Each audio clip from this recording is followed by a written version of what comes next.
சிவனண்டியோட கேஸ்ல நம்ம ஹீரோ விக்ரம் ரொம்பவே டிஸ்டர்ப் ஆயிருக்காரு. கையில கிடைச்ச ஒரு ஆதாரம் இப்படி கை நழுவி போகும்னு அவர் கொஞ்சமும் நினைக்கவே இல்லை. சம்பந்தப்பட்ட குற்றவாளி தான் எல்லா காரியத்தையும் பண்ணிக்கிட்டு இருக்கான். ஆனா அவனை நம்மளால நெருங்கவே முடியல. அவன் யாருன்ற தகவல் கூட நமக்கு தெரியல அப்படின்றதுதான் விக்ரம் மனசுக்குள்ள ஒரு மிகப்பெரிய பாதிப்பை ஏற்படுத்திருக்கு. இது சம்பந்தமா இனியா கிட்ட விக்ரம் பேச ஆரம்பிச்சாரு. இனியாவும் இந்த பிரச்சனை எப்படி வெளியில இருந்து பாக்குறது அப்படின்னு விக்ரமுக்கு சொல்லவும் ஆரம்பிச்சாங்க. அதுல முக்கியமா அவங்க சொன்னது, நம்ம எதிரிங்க பக்காவா காயநகத்துக்கிட்டு இருக்காங்க, நம்ம எதிர்பார்க்காத வகையில நம்மள கலங்கடிச்சுக்கிட்டு இருக்காங்க, நீங்களும் அவங்க வழியில யோசிக்கிறதா சரி அப்படின்னு சொல்லவும், நீ சொல்றது சரிதான் இனியா, இனிமே என்னோட கைக்கு நான் வேலையை குறைச்சிட்டு என் புத்திக்கு தான் வேலையை கொடுக்க போறேன் அப்படின்னு விக்ரம் ரொம்ப உறுதியா பேச ஆரம்பிச்சாரு. சிவனாண்டி கேஸ்ல மாயா தான் இஷ்டத்துக்கு விளையாடிக்கிட்டு இருக்கா. அவ ஒரு பக்கம் விளையாடுறான்னா இங்க வீட்டுக்குள்ள விஷவள்ளி அவ இஷ்டத்துக்கு எல்லாத்தையும் ஆட்டி வச்சுக்கிட்டு இருக்கா. யாழினி வயிற்றுல வளர்ந்துட்டு இருக்க அந்த கருவை அழிக்கணும், அவ இடத்துக்கு தான் பொண்ணு கொண்டு வரணும் அப்படின்னு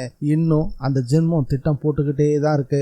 அது போடக்கூடிய திட்டம் இப்போ உச்சக்கட்டத்தையும் எட்ட ஆரம்பிச்சிருச்சு. போலியான ஒரு குடுகுடுப்புக்காரனை பிடிச்சி அவன்கிட்ட காசை கொடுத்து நான் சொல்ற மாதிரி நீ எல்லா தகவலையும் சொல்லணும் அப்படின்னு வீட்டுக்கு முன்னாடி வந்து குறி சொல்ற மாதிரி சொல்லணும் அப்படின்னு சொல்லி அனுப்பினா அவனும் அந்த வேலையை படு கச்சிதமா முடிச்சான். இந்த வீட்டுக்கு ஒரு வாரிசு வரப்போகுது, அதுவும் இளைய பையனாலதான் ஒரு வாரிசு வரப்போகுது. அந்த இளைய பையன் இந்த வீட்டுக்கு வந்த பிறகுதான் பொண்ணும் பொருளும் புகழும் சேரப்போகுது. இந்த வீட்டு தலைவனுக்கு மரியாதை கூட போகுது. இந்த வீட்டுல பிறக்க போற குழந்தை தான் வீட்டு தலைவரோட உசிரியை காப்பாற்ற போகுது. இதுல ஏதாவது சிக்கல் ஏற்பட்டுச்சுன்னா குடும்ப தலைவரோட உசிரிக்கே ஆபத்து அப்படின்னு விஷப்பாம்பு சிவத்தை பயமுறுத்துற மாதிரியான ஒரு தகவலை சொல்ல வச்சா. அந்த குடுகுடுப்புக்காரன் குறி சொல்லிட்டு இருக்கிறத வீட்டுல இருந்த எல்லாருமே கேட்டுக்கிட்டு இருந்தாங்க. தான் உயிருக்கு பிரச்சனை வரும் அப்படின்ற விஷயத்தை கேள்விப்பட்டதுமே விஷப்பாம்பு சிவம் கொஞ்சம் ஆடிதான் போயிட்டாரு. குடுகுடுப்புக்காரன் சொன்னது கௌரி அம்மாவுக்கு கொஞ்சம் சங்கடத்தை ஏற்படுத்திருச்சு.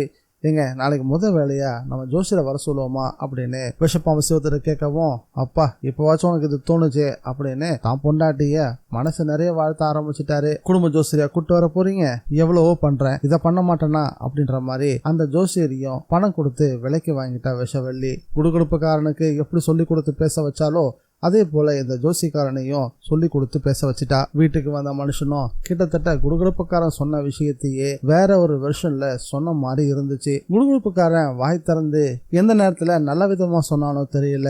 அந்த நிமிஷமே விக்ரம் இனியாவோட வாழ்க்கையிலையும் நல்ல விஷயங்கள் கொஞ்சம் கொஞ்சமா நடக்க ஆரம்பிச்சிருச்சு. விஷப்பாம்பு சிவம் வீட்டுக்கு வந்த இனியாவை உனக்கெல்லாம் குழந்தை பெத்து கொடுக்கற யோகிதையே இருக்குதா இல்லையான்னு தெரியலன்னு கொஞ்சம் கேவலமா தான் பேசினாரு. அதுக்கெல்லாம் முற்றுப்புள்ளி வைக்கிற மாதிரி இனியா இப்ப கர்ப்பமா இருக்காங்க. இந்த விஷயத்த அவங்க உறுதியும் படுத்திக்கிட்டாங்க. தான் கர்ப்பமா இருக்க விஷயத்த நினைச்சு அவங்களுக்கு அப்படி ஒரு சந்தோஷம். ஏற்கனவே தன்னுடைய அக்கா கர்ப்பமா இருக்கா, இப்போ நாமளும் கர்ப்பமா இருக்கோம் அப்படின்னா இந்த விஷயம் மட்டும் விஷப்பாம்பு சிவத்துக்கு தெரிஞ்சா எப்படி எல்லாம் சந்தோஷப்படுவாரு அப்படின்னு மனசளவுல ரொம்பவே சந்தோஷப்பட ஆரம்பிச்சாங்க. இந்த விஷயத்த முதல்ல விக்ரம் கிட்ட சொல்லணும் அப்படின்னு விக்ரமுக்கு போன் பண்ண முயற்சி பண்ணாங்க.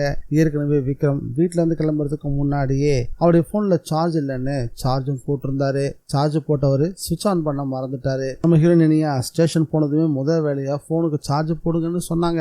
நல்ல விஷயத்தை விக்ரம் கிட்ட சொல்லணும்னு துடியா துடிக்கிறாங்க.